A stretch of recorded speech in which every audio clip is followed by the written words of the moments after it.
Good afternoon, everyone. My name is Elise. I'm here from Corporate Synergies.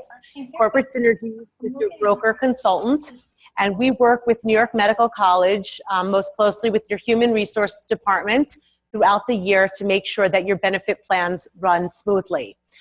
When issues come up during the year, we encourage everyone to reach out to Benefits VIP. Just to let you know, Benefits VIP, whose number is on the front and back page of your guide. Their information is listed right up there. They actually work for the same company that I work for. So when issues go to Benefits VIP, if it's something that they can't answer or that needs to be brought to HR's attention, I will do that on your behalf. So don't think that if someone at Benefits VIP can't answer a question, that it's falling into a black hole. We have a very holistic approach to make sure that all of your questions get answered and that the plan runs smoothly throughout the plan. As Terry mentioned, there are some new things for the plan this year.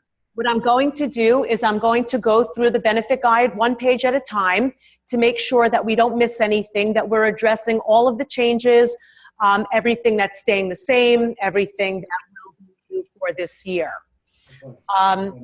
So I'm going to start just by going to the first page to talk about who is eligible. So who's eligible for the plan is any of your legitimate dependents, in addition to yourselves, of course. And if you have any questions about what a dependent might be, we would definitely direct you to Human Resources with that question. For any new hires in the room, you are eligible for benefits the first of the month following your date of hire. What we want to do during open enrollment is encourage everyone to review their benefits. You will have to go into the SmartBen system, and I'll talk about that in a moment. But we want to make sure that you're making any elections and changes that are right for you, because this is the one time of year where you get to make changes, whether it be to the new vision plan that we're adding, dental, medical. You really get a carte blanche to make any decisions that you want. If now you make a decision not to take health insurance and then unfortunately 4 months down the road you have a condition and you need the insurance, you cannot enroll at that time. The only time that you're allowed to make changes mid-plan year is if you experience what we call a qualifying life event. A qualifying life event is defined by the IRS as either it could be a marriage, birth of a child, adoption of a child. It could be the death of a spouse. And most prevalently, it's loss of coverage. So loss of coverage would mean maybe you're sitting here, you're saying, you know what, I don't need the New York Medical College medical plan because I get my medical insurance through my spouse.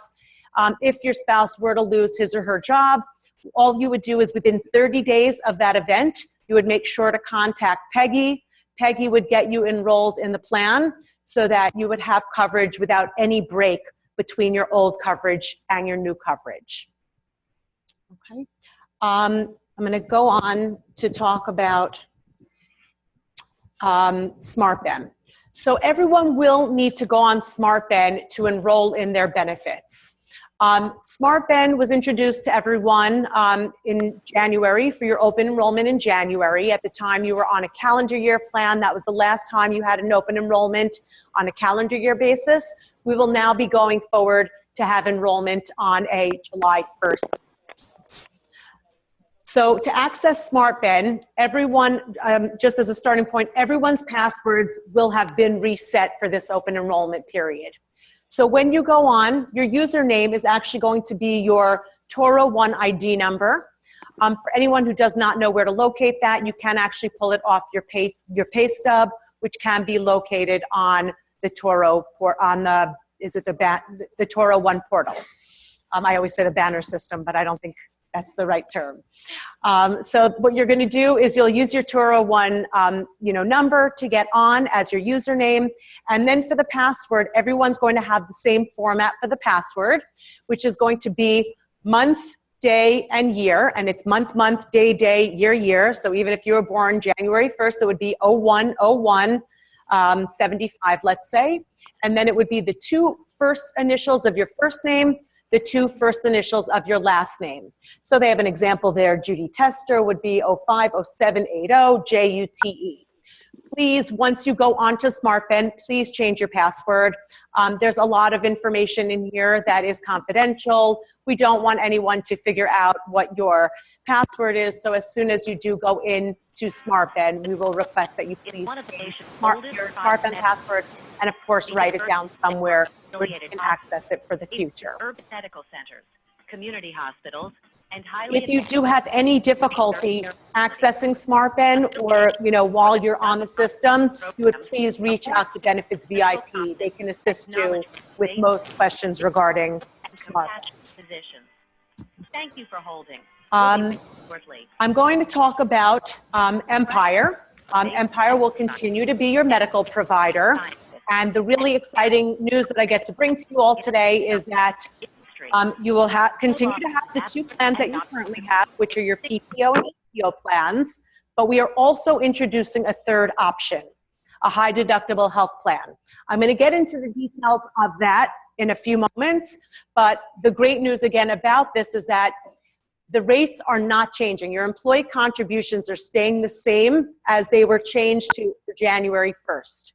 So for anyone sitting here saying, you know what, it's great that they're introducing this new plan, but I'm really comfortable in the EPO or I want to stick with my PPO plan, no worries. Your rates are not changing. Your benefits are not changing. Everything will stay the same as it is. So for anyone who is not electing the new high deductible health plan, you will not be receiving a new ID card because, again, everything is staying the same for the status quo for the time being.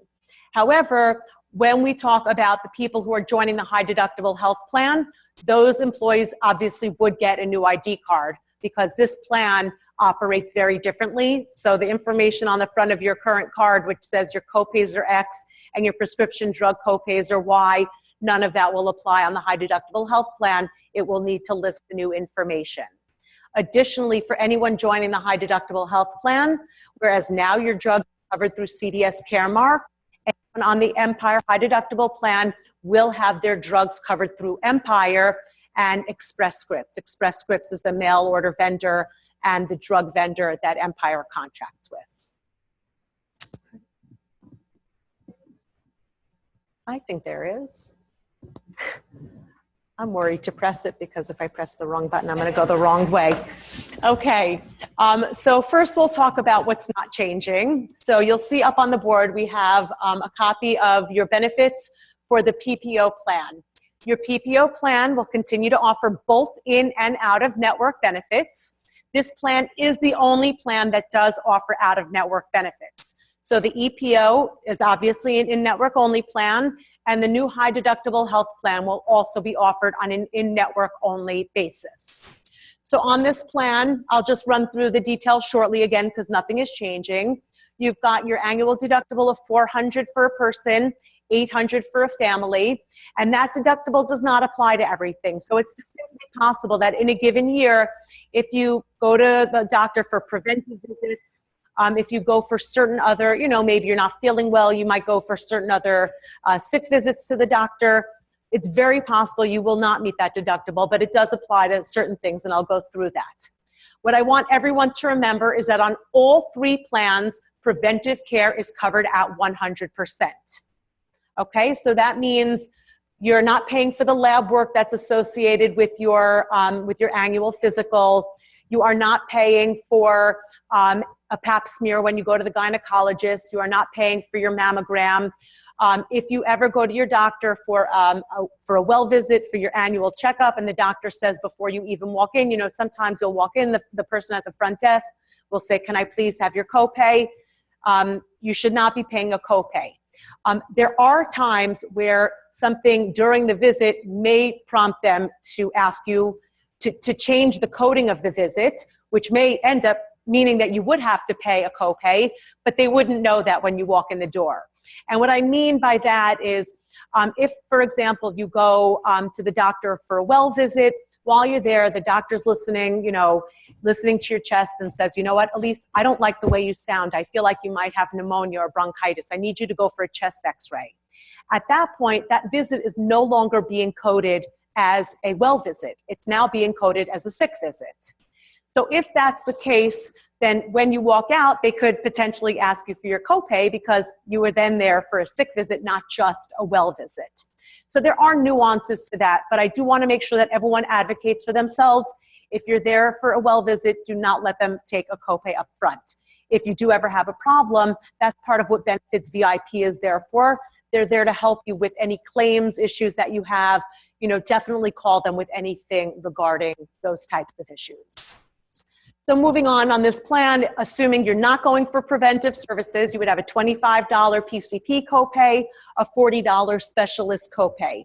On this plan, there is 90% coinsurance for hospital care, for emergency care, actually the ambulance.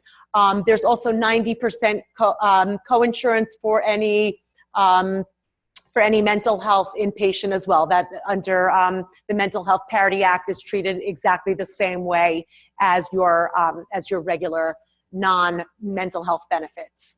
So again, anything that has 90% coinsurance after deductible, for all of those items, you would be subject to paying that deductible first, and then the coinsurance would kick in. So you'd pay the 10% coinsurance.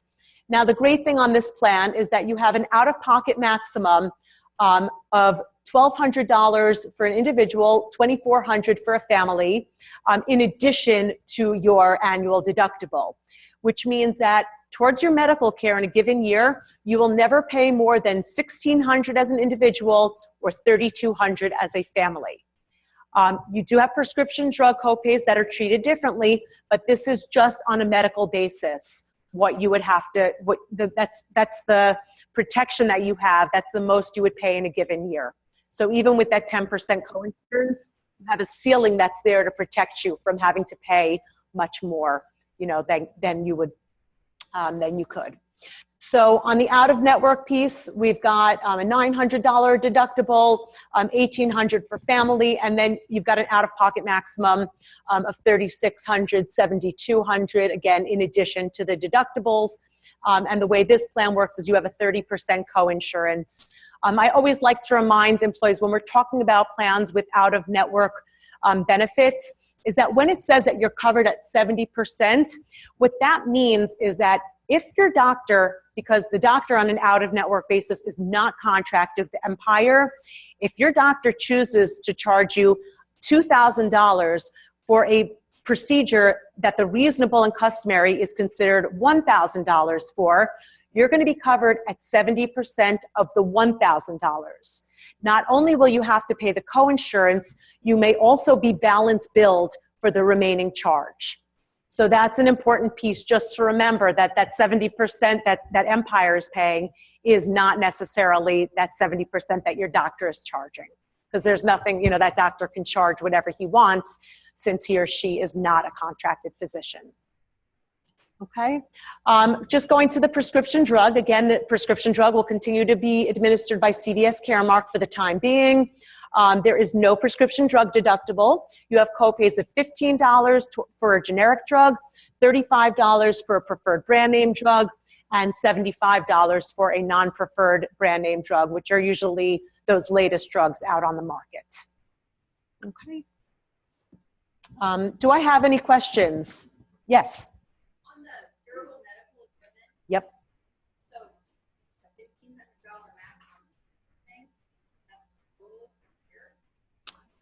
So let's discuss that after, because nothing is changing. So sometimes there are some caveats and some things are written there as protection, but don't necessarily, like some things that you think might be DME don't necessarily fall under DME, but I want to go through that with you after. Because if you've had a different experience, nothing is changing from what it was last year.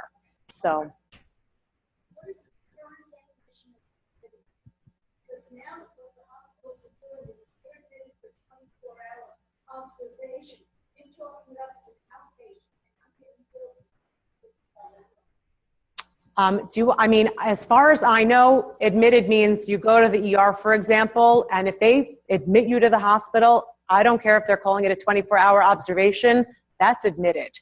So I think that that might be a nuance, a term that they're using to bill in a different way.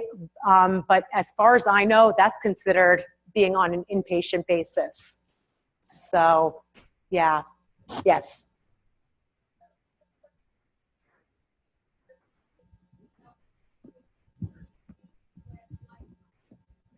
Correct. So that would be per condition per lifetime. So in other words, that doesn't reset after the end of the calendar year.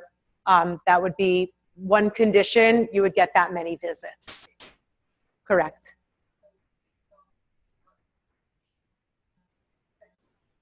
Correct. Another 60. Correct. Yep. There are also plan summaries that should be listed on, we're getting them loaded onto SmartBen. So you should be able to obtain some additional information. The SBCs actually have not changed from last year. So we should get, those should be on the system as well. But again, these plans are not changing. So any of the materials from last year would still apply for this year. Yes.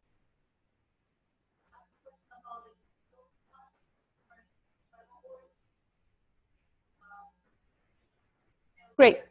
Great. So I'm going to talk about the EPO right now. But that's actually a great question, and it did come up in the last meeting as well. So as I mentioned, two of the plans, both the EPO and the high deductible plan, are in-network only plans. That doesn't mean that if you are outside of the service area that you don't have coverage for emergencies. There were a lot of double negatives in there. Sorry about that. If you are traveling outside of the service area, you still have coverage for emergencies. So what that means is that whether you're traveling internationally or nationally, and you happen to be somewhere where there's no participating hospitals, if you are sent for a life-threatening emergency to the hospital, you would be covered. Now, again, that is for a life-threatening emergency. So if you're in, anywhere, France, Israel, anywhere, and you go to the hospital because you're running 102 fever, that's not considered a life-threatening emergency. What you can do in a situation like that is you can actually look, Empire does have a small network on an international basis. You can try to find a provider through that service. Also, you sometimes are even better off paying out of pocket. Very often doctors in other countries charge a lot less for medical care, so you may even be better off paying out of pocket. But certainly for any emergencies, life-threatening emergencies are covered regardless of whether you're taken to an in-network or an out-of-network facility. Okay?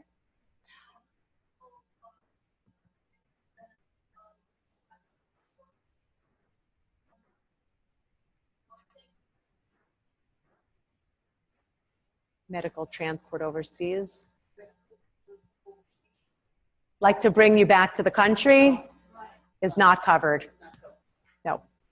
Okay, yes. Mm-hmm. Yes. So everyone needs to go to SmartBen. Everyone will need to re-enroll in the medical plans so that we make sure that everyone has the right coverage for July 1st. Thank you for bringing that up. Yes.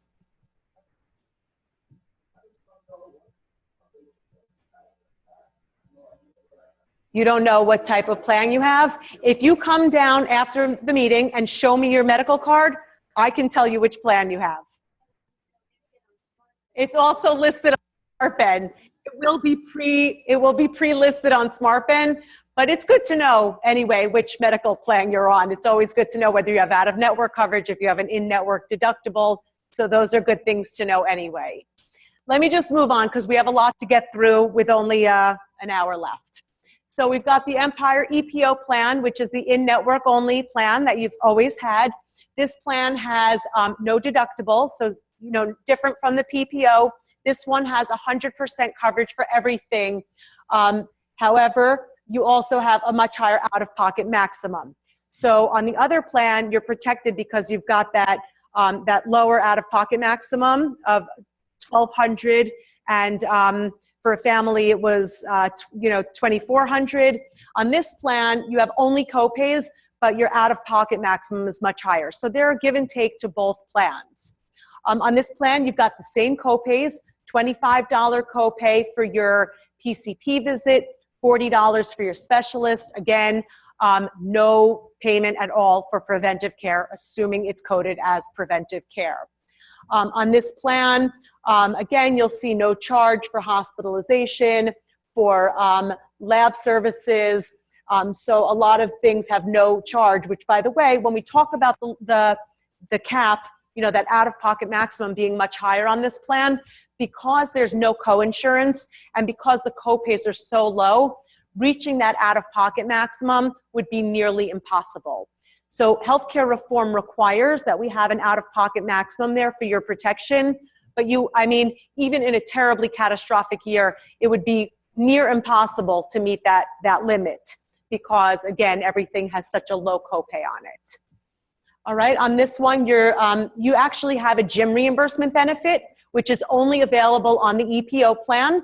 And I believe the way that Empire processes this, it's $600 per employee and family for a year. But I believe it's that you have to show that you've gone to the gym at least 50 times over a 6-month period.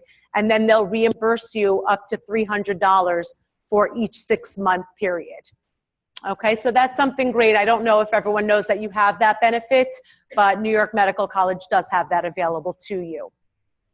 Okay, the drug benefit is identical to what it is on the PPO plan, which is a $15 copay for generics, $35 for brand, $75 for non-preferred brand.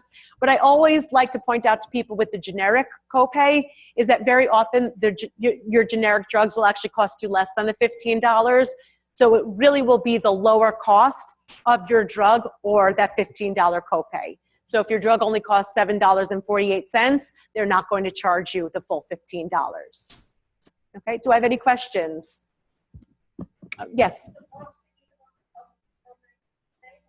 No, the costs of the employee are actually different. We're going to go through the contributions at the end, but just so you know, they are listed on your guide.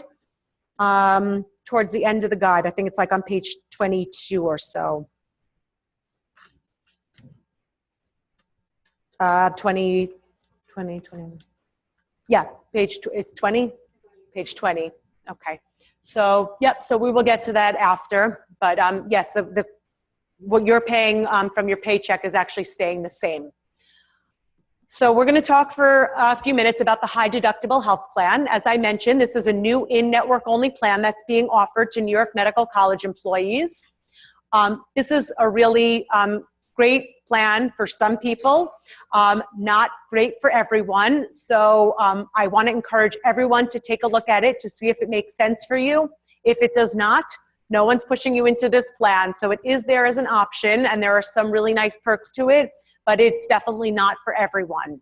So before anyone starts getting upset with me about the plan, you do not have to take it. So the high deductible health plan is a completely different type of plan than the traditional plans that you're used to. On this plan, you have an upfront $2,500 deductible, $5,000 maximum per family. And the reason I say it that way is because let's say you have a family of 4, but only one person in the family gets sick and needs to use the doctor's services for anything other than preventive during the year. You don't need to meet a $5,000 deductible just because you're signed up for a family plan. You would only meet $2,500 deductible because only one person is using the plan. So on this plan, you've got that $2,500 deductible, which means that let's say you go to the doctor at the beginning of August, you're not feeling well, the doctor does an exam, checks you for strep throat, and you leave the office. So you're not going to be paying a copay. On the other plans, you would pay your $25 copay and leave. On this plan, what's going to happen is 3 weeks after your visit, you're going to get 2 things in the mail. You're going to get an EOB, which is an explanation of benefits from Empire, which on it is going to list the doctor charged $400, let's say, for the visit, but because it's an Empire contracted physician, that amount is now discounted to $250. Simultaneously, you'll get a bill from your doctor's office saying you owe $250. And you're going to pay that $250 because you're first starting to meet your $2,500 deductible. Now, let's take it one step further. Let's say you have a hospitalization at the beginning of the year. Maybe you meet your $2,500 deductible right up front. Once you meet your $2,500 deductible, 2 things are going to happen. Prescription drug copays are going to kick in, whereas before you were paying the full cost of the drug, because again, until that deductible is met, you're paying the full cost of any service. So whether it's a prescription drug service or a medical service, you're paying for everything up front until that deductible is met. The other thing that will happen once you've met your deductible is that your coinsurance is going to kick in. So let's take a different scenario. Let's say you've now met your $2,500 deductible and you are going to the doctor. The doctor does an exam, same scenario, $250. What are you going to pay for the exam now? $25, because you're going to pay 10% of the allowable charges. So you'll pay $25, and let's say it ended up being strep throat, so you go to the pharmacy. If you haven't yet met your deductible, you're going to be paying the full cost of the drug, which for an antibiotic that's a generic could be as low as a few dollars. If it's a more expensive drug, then you would pay the copays once your deductible has been met. Okay? So that's the basic provisions of the plan. Now, I'm missing the two most important factors about this plan. The first thing is I'm going back to that out-of-pocket maximum. The out-of-pocket maximum, on this one, it's listed as including the deductible.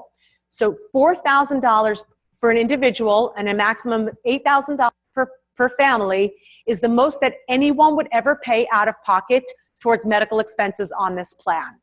That would include your prescription drugs. That would include any medical bills, any hospitalizations, anything. So if you ever were to hit $4,000 on this plan, you are then covered at 100% for the remainder of the year. Okay? So you might be sitting here saying, all right, so, sounds similar to my other plans. What's the incentive? So the incentive is that New York Medical College is going to be contributing towards everyone's HSA, their health savings account. They're actually going to be opening what's called a health savings account, which is like a bank account for anyone who opens this plan.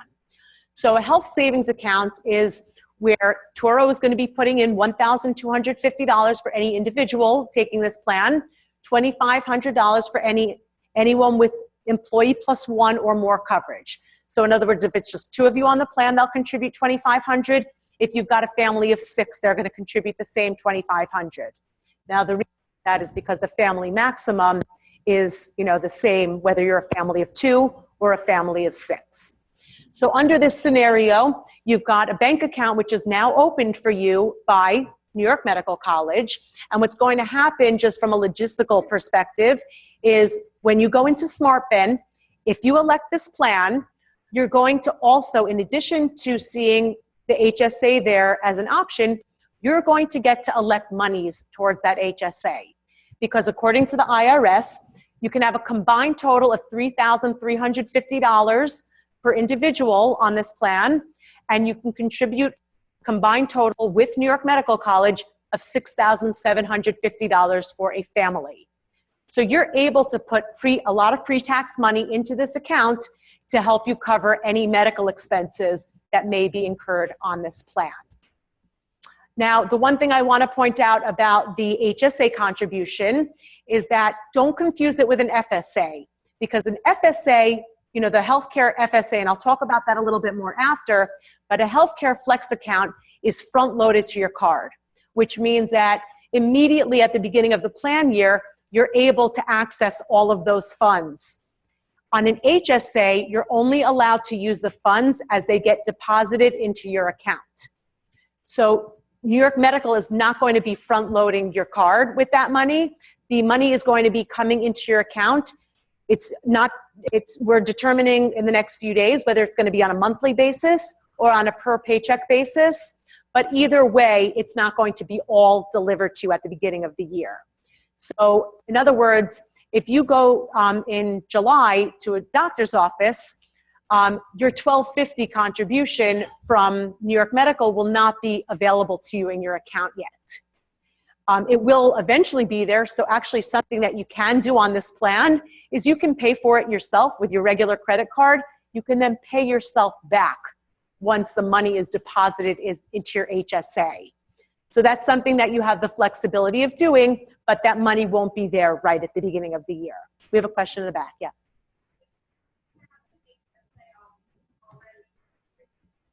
Yep. Great question. So this is going to be set up under a specific bank through Benefit Wallet, which is Empire's preferred vendor. So something else that I had mentioned is that the prescription drugs are also going to be under the Empire umbrella. What we wanted to do was make this as sort of complete and holistic as possible so that everything is real time. Empire knows if you've paid money from your HSA, everything is spelled out on your EOBs as quickly as possible. Now, the possibility for you might be to roll in your money from your other HSA into this HSA, which sounds like it would probably make sense for you, and that's probably something that you... Okay, I do want to point out that there is a mistake on your paper guides. The copay on this plan is different. The middle tier copay on this plan is actually $50 for tier 2 drugs. Whereas for the other plans, it's $35. So when we printed the guides, I apologize for the error. We missed that. So if you can just cross off in your guides that instead of $35 on the high deductible plan only, that it should be a $50 copay. Yes.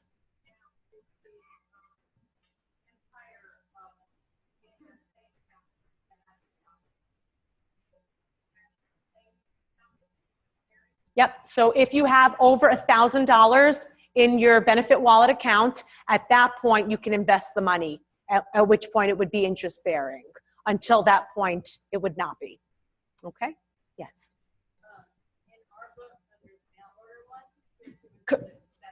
Absolutely correct, because it's 2 times. So my apologies, thank you for catching that. So the same way that switched to 50, this should now be 100. Yep, it's 2 times the copay. Thank you for pointing that out. All right. So, and again, just remember that the deductible is a little bit separate because the deductible is what you're paying up front. And then after the deductible, your coinsurance and copays are kicking in, and those are all accumulating towards your out-of-pocket maximum. Okay. I'm going to move on to the next item, which is vision. The vision benefits are new for you. Vision is going to be, so let me start by talking about your Outlook Vision program. So right now you have an Outlook Vision program. I don't know how many employees here have it, but it's a discount card. And what you did was for anyone who was not a new employee for this year, you would have enrolled in it last January. For any new hires, you may have enrolled in it as you became eligible. So it would be on a rolling 12 months based on when you signed up for this plan.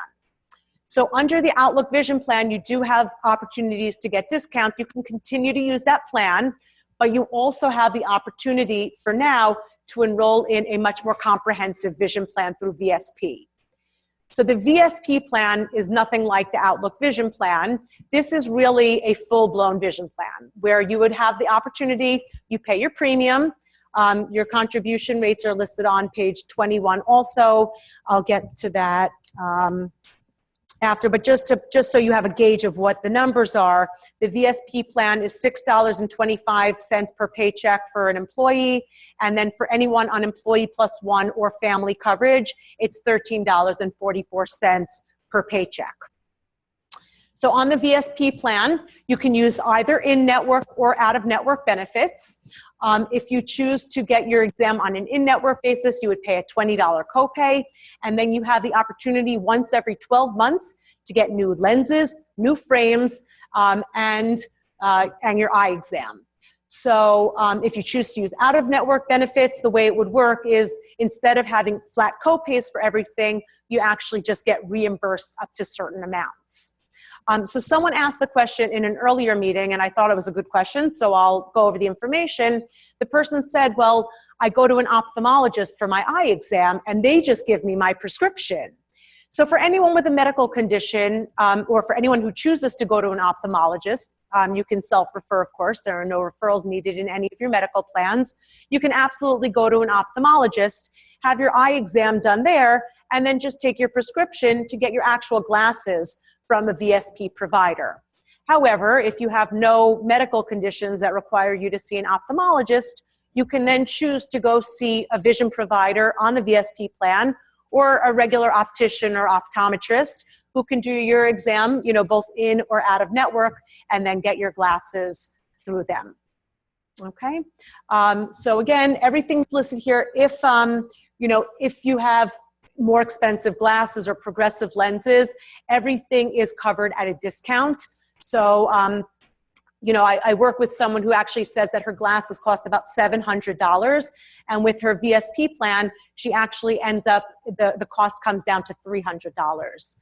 And then she puts money aside in her FSA to use it for the glasses. So that's a great, a great thing. Fortunately, I don't wear glasses, so I don't know the nuances of, what the different lenses cost, but it is a very good plan. And the fact that you get to do everything once every 12 months means that if you don't need new glasses, you can get contacts the following year. It's a really nice plan. Okay. Yeah, please.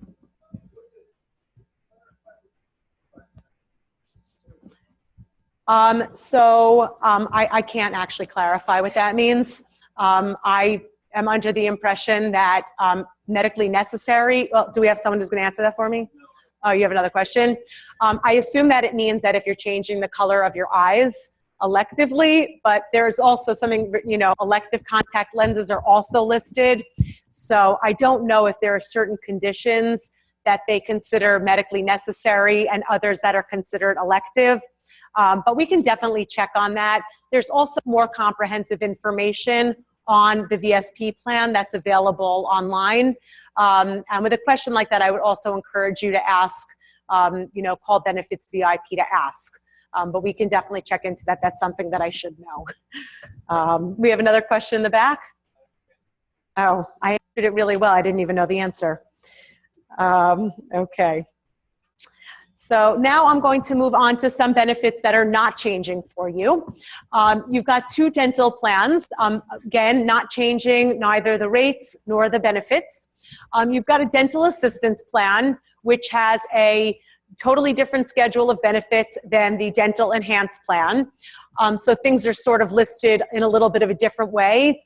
We're in the process of posting the PDFs of those benefits on SmartBen as well, so that you can get some more information. But just keep in mind that if you were on the particular plan, nothing is changing. So if you did want to stay on the same plan, that's not a problem. So you've got both in and out of network benefits. On this plan, the schedule of reimbursement is not as rich as that of the enhanced plan. So you do have out-of-network benefits, but the reimbursement level is not nearly the same as the enhanced plan. On this plan as well, there is a $25 annual deductible per person, $75 max for a family. That only applies to basic and major services. And then for everyone on this plan, there is a $1,000 per person annual maximum. So that means for anyone who's got a family of 2 or more, it's that $1,000 applies per person. Sometimes people get nervous that it's like, a combined family maximum. It is a per person maximum. Okay. And then just quickly going to the enhanced plan. Again, the enhanced plan, you're paying more for a richer schedule. You're also getting reimbursed so it's going to be slightly higher schedule for out of network, and you've got your co-insurance on an in-network basis. So you've got 100% coverage for preventive. Again, the annual deductible is waived for your preventive care, 80% coverage for basics, and then 50% for major. This plan has a $1,500 annual maximum and also has a $1,500 lifetime maximum for orthodontia. Okay. For orthodontia, if you are thinking about, a child getting braces or something, definitely would encourage you to put money into a flexible spending account. I'm getting into the flex spending accounts now, and what's really important to know is that for anyone who's considering going on that high deductible health plan, you cannot have a regular healthcare FSA side by side with your HSA plan. So what New York Medical College is offering you is you can have your HSA, and by the way, your HSA money can be used for all qualified medical, dental, or vision expenses. So you can choose to put all of your money on the pre-tax basis into your HSA. You don't really have to worry about an FSA anymore.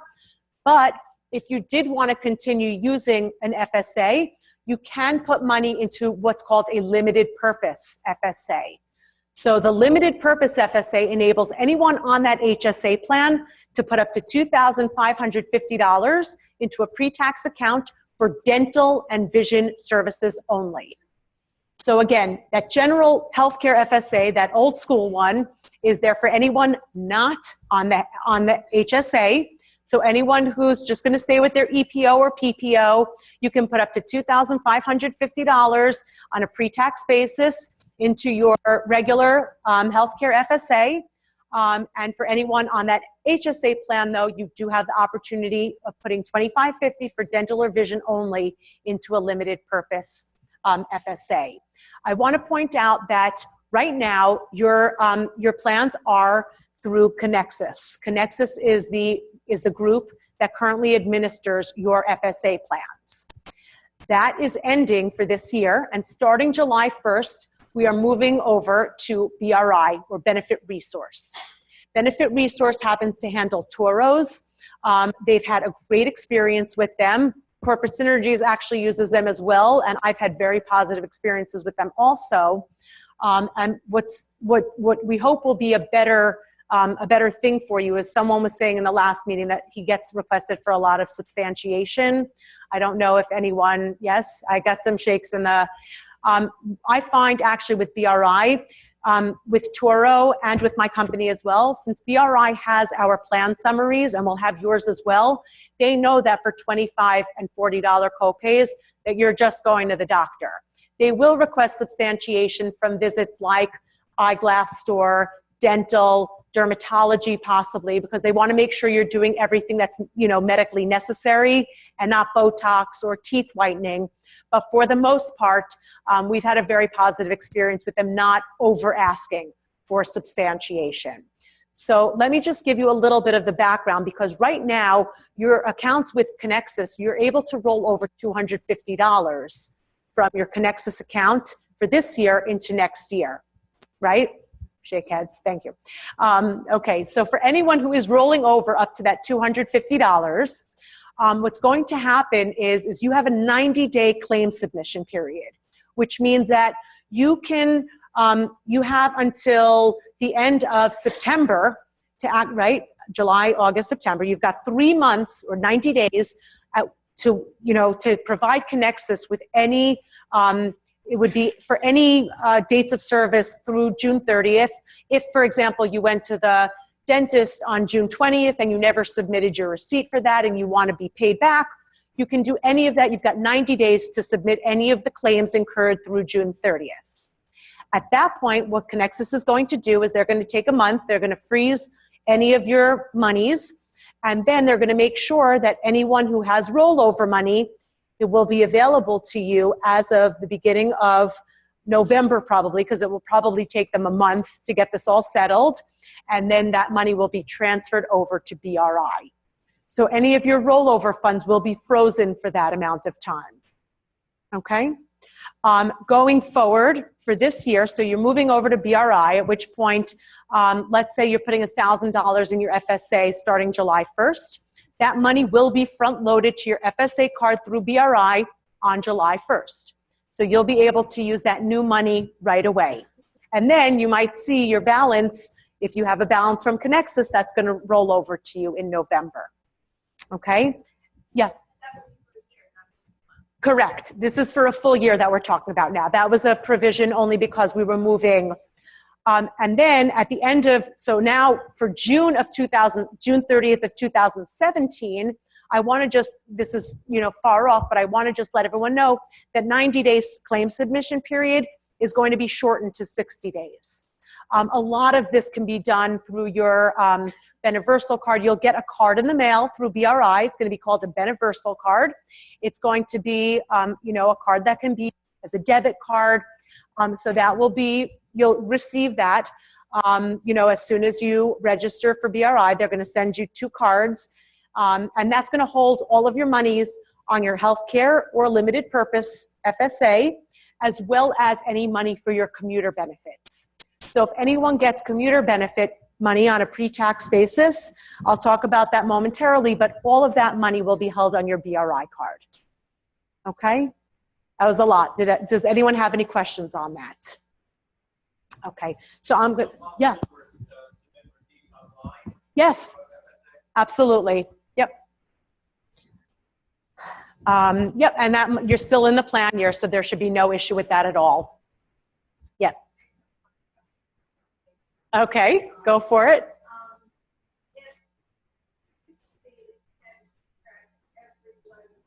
Right. Mm-hmm. Right.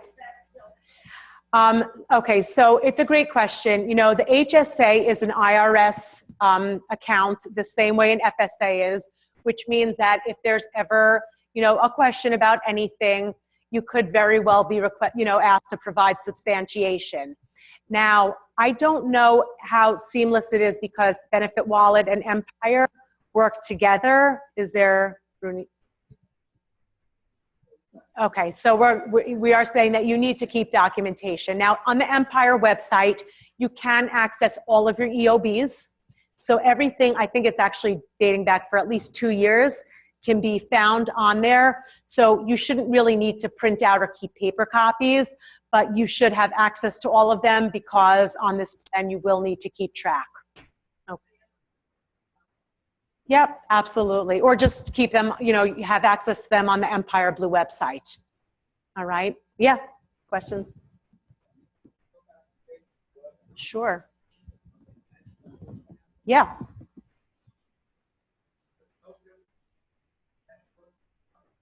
So there is actually, the out of network is based on an RNC schedule, which means that if your dentist is charging you $150 and reasonable and customary based on your zip code is considered $100, you will only be reimbursed, let's say 80% of the $100. So you will not only have to pay the $20 of the coinsurance, you'll also have to pay the balance bill. Whereas if you're seeing an in-network provider, you won't have that issue because there won't be any, you know, balance. Because that MetLife provider is contracted for those rates. So in other words, if your MetLife dentist is charging you, they're going to charge you $100. They're not going to charge you the $150 that a non-contracted dentist can charge you. So you'll only have that coinsurance left. You won't have to worry about balance billing. Okay. Question in the back?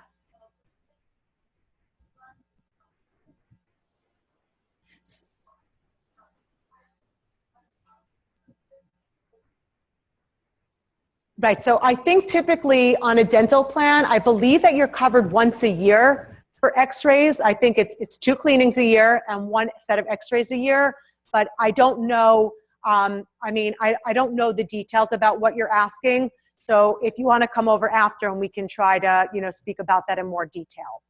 Okay, yeah?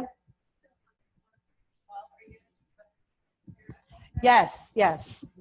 Okay, thank you actually. And then I'm going to move on to the commuter benefits. So Dependent Care FSA is an account where you can put up to $5,000 for a dependent, but this is not for their medical needs. Toro always says that every year they've had an issue where someone puts in money for dependent care thinking that it's for their dependents' health care needs. That's not what this is for. This is for if you have a child, for example, who needs to be in daycare, which enables you to go to work. Or if you have a child who goes to summer camp, which allows you to go to work. It could be actually even a dependent, a spouse or a parent who is a dependent on your tax return. And again, you would have to provide a legitimate social security number so that, you know, you're showing that you're getting care for them while you are at work. So again, it's up to $5,000 that can be put in that account. That does operate differently. That money is not front loaded to your card. It only becomes available as it's, you know, taken out of your paycheck. But you can actually set up something with BRI, which I've done in the past, and they'll automatically pay you back the money if you provide them with the receipt. They will pay you back, you know, as the money, you know, is taken out. So, okay. Any questions on dependent care? Okay, so I'm just quickly going to talk about commuter. Commuter benefits, there are actually 2 commuter benefits that are available to you. You can either use up to $255, you can put aside, I should say, up to $255 for both mass transit, commuting benefits, or for parking. So meaning that if you have to pay for parking at work, you can put up to $255 aside for that. If you have to pay for a Metro North ticket, for example, to get to work, you can put up to $255 on a pre-tax basis. And any money that you put on there would be available on your Beneversal card. What I like to point out is that these benefits can be changed throughout the year. So if something changes in your commute and you no longer need to get a Metro North ticket or you no longer need access to the parking, you can cancel them at any time. These are different than the other FSAs, which are, one time a year, and then you're set with that. We're going to talk about two new plans, but I'm not going to get into detail on Affinity because we've got Sal with us from the Affinity Credit Union. So he'll give his talk at the end. So just quickly to run through the Met Law legal plan. Met Law plan has, it's a network of over 14,000 attorneys, and you can get services from them, including estate planning, real estate, identity theft. Some of the things listed here, the one thing that we say is that you cannot sue your employer with this benefit. So that's a joke. I'm supposed to get some laughs. All right, too many of you sleeping. So under this plan, it's a straight $18 a month, and it's like having an attorney on retainer. But I don't want, something's gonna blow. But I don't want to fool anyone. Someone asked a question earlier about, can you have someone on retainer to do litigation? Just, keep in mind that they will do a will for you. They can do, estate planning, but it's still, there are limited services to what they can do for you on this plan. We've gotten great feedback. I do have a few clients with this benefit, but again, it's not, it's not an endless benefit for legal services. Actually, before I move on, again, on the updated guides that we have on SmartBen, we have this information, but I want to tell everyone that there is actually an access code for the Met Law plan. So if everyone who might be interested in the Met Law plan can just write down the following access code in case you choose to look into this. The number is 9700010. So again, that's 9700010. It's $18 a month, regardless of whether you have dependents, because this is an employee-only benefit. So it comes out to $8.31 per paycheck. I'm going to quickly run through just some additional benefits that are available to you just because you're New York Medical College employees. So the first one is the basic life and AD&D benefit, which means that if, God forbid, you pass away while you're an employee at New York Medical College, your beneficiary would receive 1 times your annual salary. Now, we want to just make sure when you go into SmartBen, which you are required to do, please make sure that your beneficiary is updated. We have heard far too many stories about an ex-spouse getting money when an employee passes because they've never changed the beneficiary listed on file. Not a story that we like to be part of, but it does happen far too frequently. Short-term disability is available to you, which pays until 26 weeks of disability, an onset of an illness or accident. And then at the 26-week or 6-month mark, long-term disability would kick in. Okay. If the life insurance amount is not enough for you, the basic life, you do have the opportunity to enroll in supplemental life insurance. If you are not a new hire, then you would have to provide what's called evidence of insurability, which would be that a doctor would come, or someone would come to your house to take some blood work from you, and then if any additional documentation was requested from your doctor, you would need to comply with that. Okay, any questions? So do you want to talk about the...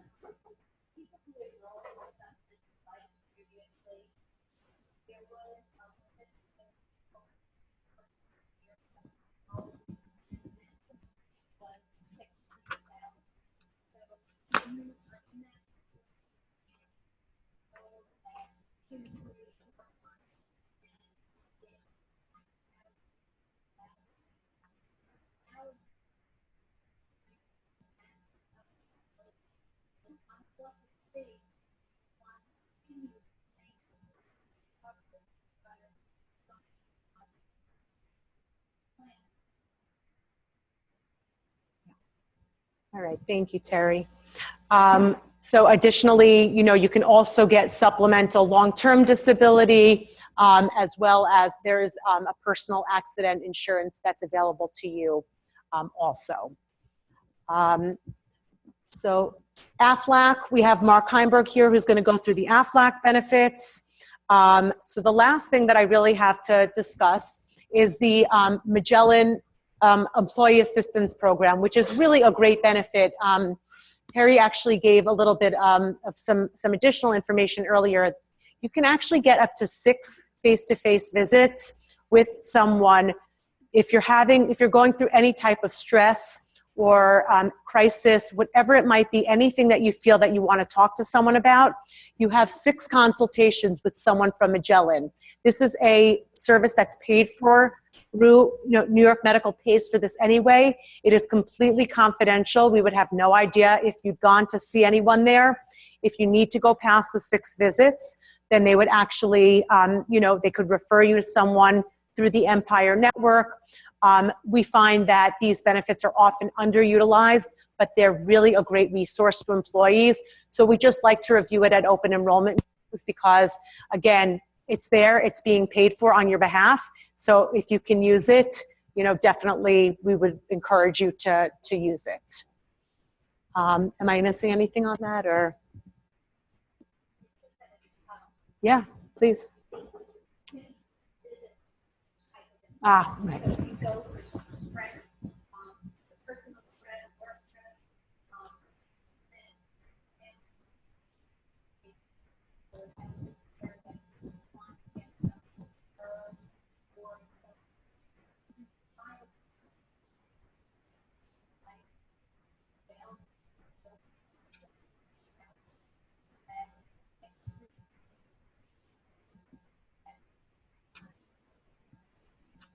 Great.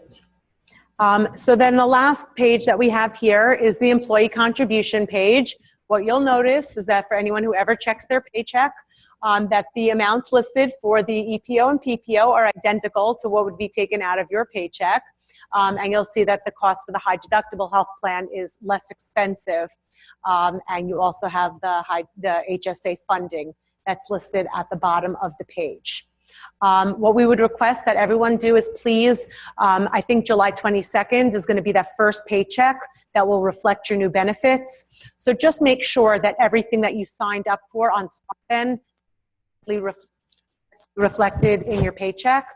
We want to make sure that, any mistakes that may happen would be caught very early on so that your HR team can correct those and that they don't sit for a few months, at which point they can no longer be corrected. You'll see here, we've got the part-time rates as well as the dental and vision rates and the legal plan. Once again, if you have any questions about anything I reviewed today, please feel free to reach out to Benefits VIP. They're there, they're staffed to help you. Hopefully throughout the year, if any issues come up, they'll be there for you as well. At this point, I'm going to call on Sal, who is our rep from Affinity Credit Union. And then Mark Heimberg from AFLAC will come up. Great. Good afternoon, everybody. My name is Sal Galati. I'm the Business Development Officer for Affinity Credit Union. And